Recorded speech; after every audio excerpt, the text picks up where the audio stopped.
Bismillahirrahmanirrahim. Today we're going to talk about the medial nerve in the forearm, along with the various injuries that can occur to the medial nerve at various levels in the upper limb. So the medial nerve originates by the union of the lateral root from the lateral cord and the medial root from the medial cord of the brachial plexus. Here we can see an image of the brachial plexus, and here we can see the two cords, the lateral cord from the lateral root from the lateral cord and the medial root from the medial cord joining together to form the medial nerve. So this image shows you the two roots from the two cords joining together to form the medial nerve. Now in the arm, the medial nerve initially lies lateral to the brachial artery. In the middle, it crosses the brachial artery and comes to lie on its medial side.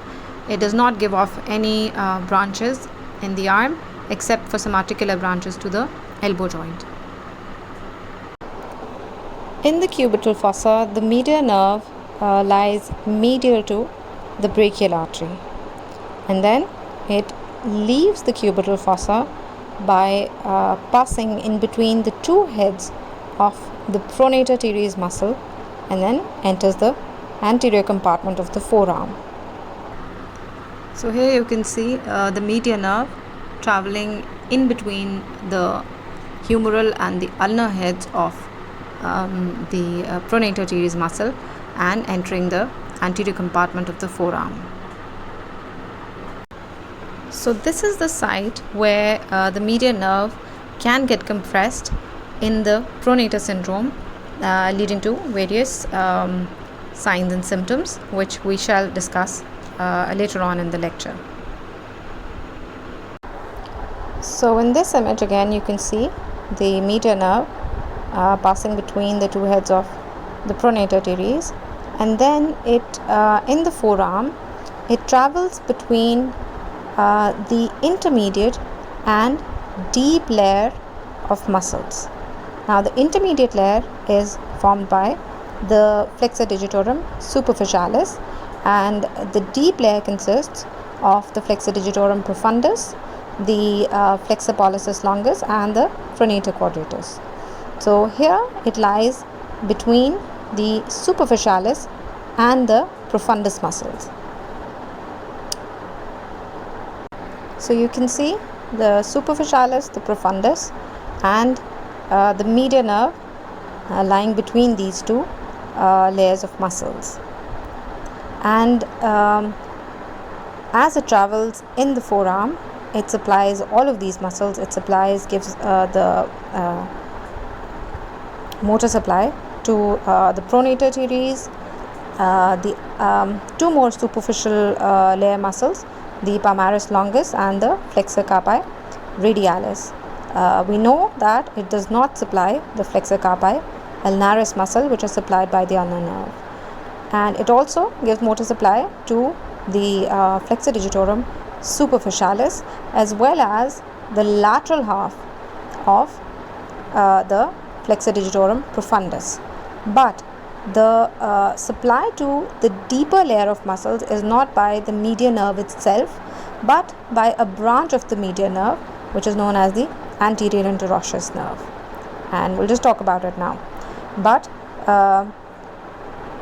since we're talking about the medial nerve, let's just complete its course till the wrist. So then the medial nerve moves further distally towards the wrist, and it in the distal part of the forearm it gives off a cutaneous branch known as the palmar cutaneous branch of the medial nerve. So in this image you can see the medial nerve in the distal part of the forearm, and you can see that here this is the medial nerve, and then here it gives off branch just before passing underneath the flexor retinaculum. It gives a branch known as the palmar cutaneous branch of the median nerve, and this palmar cutaneous branch of the median nerve gives sensory innervation to the central part of the palm, and the median nerve itself then passes underneath the flexor retinaculum and then enters into the hand. So this central darker red area in the palm is supplied by the palmar cutaneous branch of the median nerve.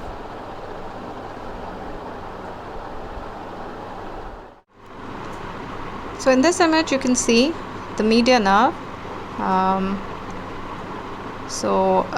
As it moves distally, the median nerve gives off various branches. In a proximal part of the forearm, it gives a major branch known as the anterior interosseous nerve, and in the distal part of the forearm, it gives off the palmar cutaneous branch of the median nerve, which gives cutaneous nerve supply to the central part of the palm. Now let's talk about the anterior interosseous nerve. The anterior interosseous nerve arises from the median nerve in the distal part of the cubital fossa. Now this anterior interosseous nerve travels deeply. As it moves distally, it goes deep and lies on the interosseous membrane. Here you can see in yellow the anterior interosseous nerve moving distally, lying on the interosseous membrane along with the anterior interosseous artery. So both of these, the nerve and the vessel, travel distally in contact with the interosseous membrane.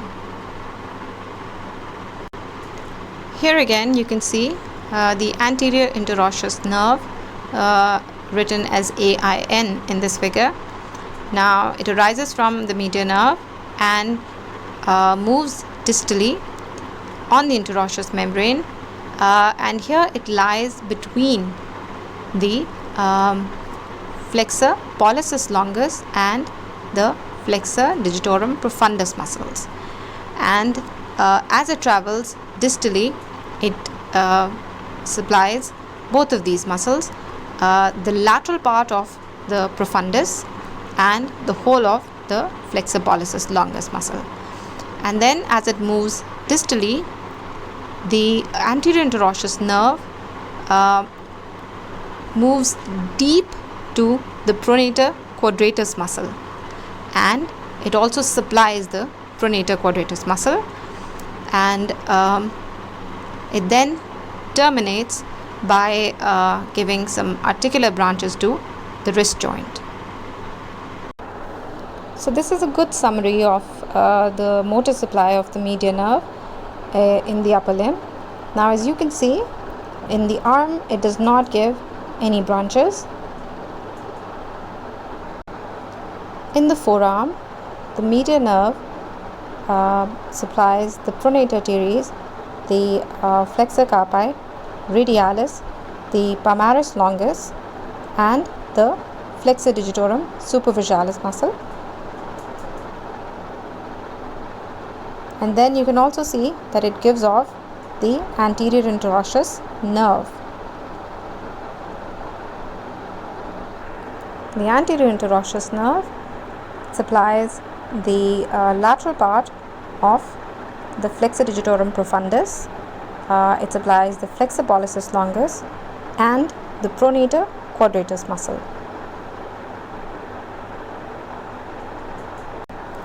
In the distal part of the forearm, the median nerve is giving off the palmar branch, and this palmar cutaneous branch of the median nerve gives sensory supply to the central part of the palm.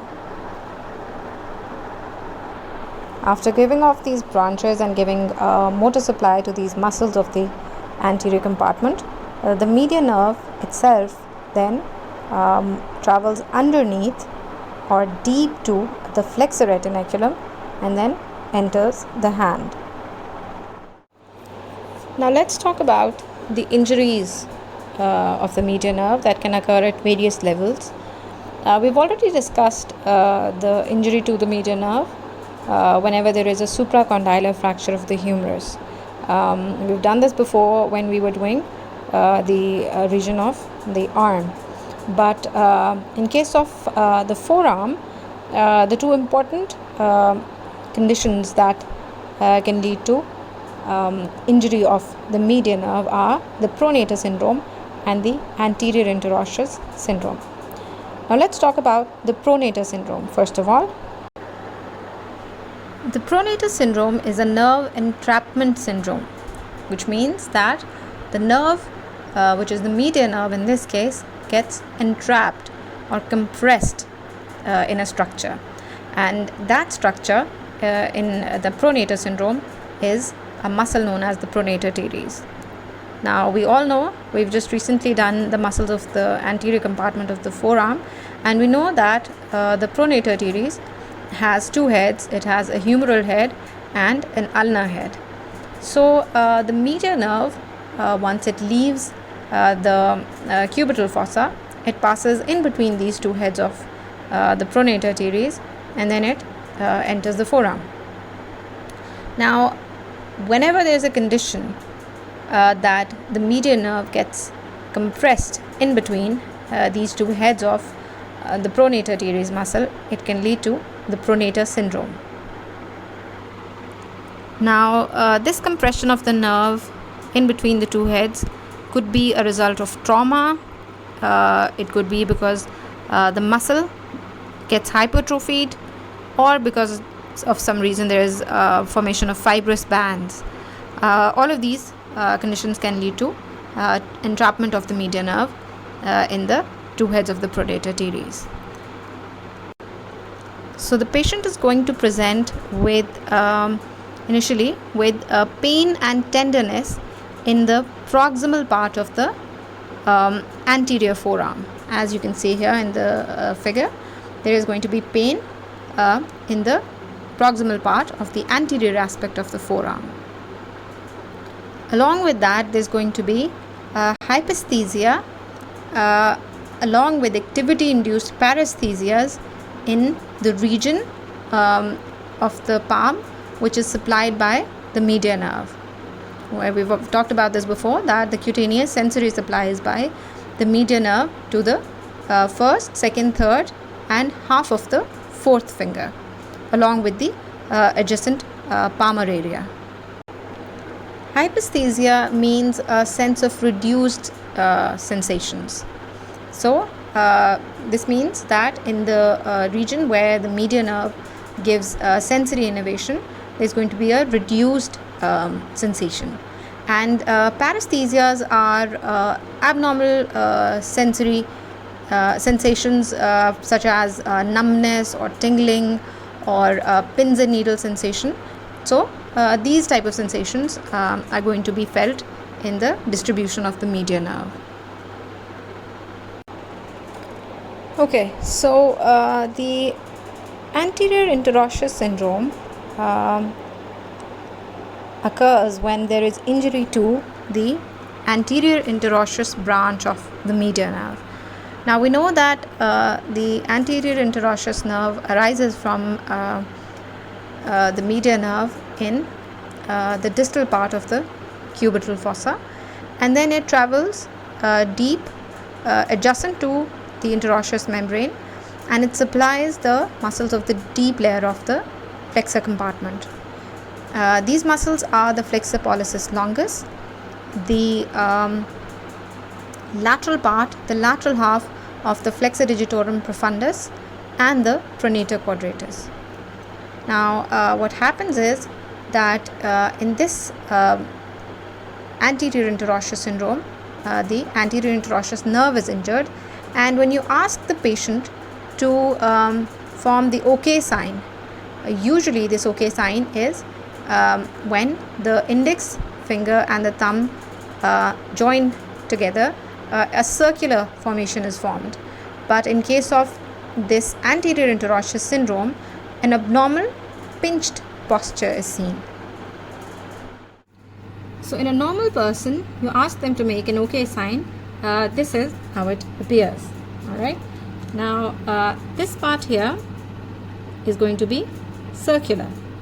In case of the anterior interosseous syndrome, you ask the patient to make an OK sign and it's going to be pinched like this, right? So as you can see, these parts of the fingers are flat and it's a pinched posture of these two fingers. Now let's talk about the reason behind this.